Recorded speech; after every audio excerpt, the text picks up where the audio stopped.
Ponnani MES college മുൻ അധ്യാപകനും MES സംസ്ഥാന സെക്രട്ടറിയുമായിരുന്ന പ്രൊഫസർ കടവനാട് മുഹമ്മദിന്റെ സ്മരണാർത്ഥം MES Ponnani college alumni chapter UAE ഏർപ്പെടുത്തിയ അവാർഡ് വിതരണം ദുബായിൽ നടന്നു. എംഇഎസ് സംസ്ഥാന പ്രസിഡന്റ് ഫസൽ ഗഫൂറിനാണ് അവാർഡ് സമ്മാനിച്ചത്.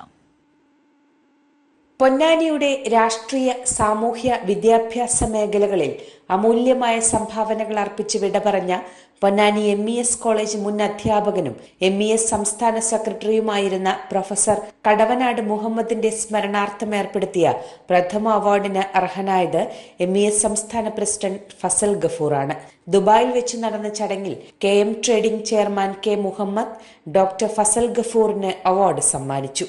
തുടർച്ചയായി രണ്ടാം തവണയും എംഇഎസ് സംസ്ഥാന ട്രഷററായി തെരഞ്ഞെടുക്കപ്പെട്ട OC സലാഹുദ്ദീന് അവാർഡ് ദാന ചടങ്ങിൽ വെച്ച് സ്വീകരണവും നൽകി. Kairali TV Gulf bureau chief Jamaluddin, Abu Dhabi Kerala social centre secretary Naushad Yusuf എന്നിവരെ ചടങ്ങിൽ ഡോക്ടർ ഫസൽ ഗഫൂർ മൊമെന്റോ നൽകി ആദരിച്ചു. മെസ്പ UAE പ്രസിഡന്റ് ഹാരിസ് വാക്കയിൽ അധ്യക്ഷത വഹിച്ചു. അലുമിനി ചെയർമാൻ അബ്ദുൾ അസീസ് മുല്ലപ്പൂ മുഖ്യപ്രഭാഷണം നടത്തി. പരിപാടിയെ ജനറൽ സെക്രട്ടറി സുധീർ സുബ്രഹ്മണ്യൻ സ്വാഗതവും ഷെരീഫ് കുന്നത്ത് നന്ദിയും പറഞ്ഞു. Chief patron Yakub Hasan, executive അംഗങ്ങളായ അബ്ദുള്ളക്കുട്ടി, അബ്ദുൾ സത്താർ, മുഹമ്മദ് സുനീർ, താരിഖ് ബാബു, ഷാജി ഹനീഫ് എന്നിവർ പരിപാടിക്ക് നേതൃത്വം നൽകി. Kairali news, Dubai.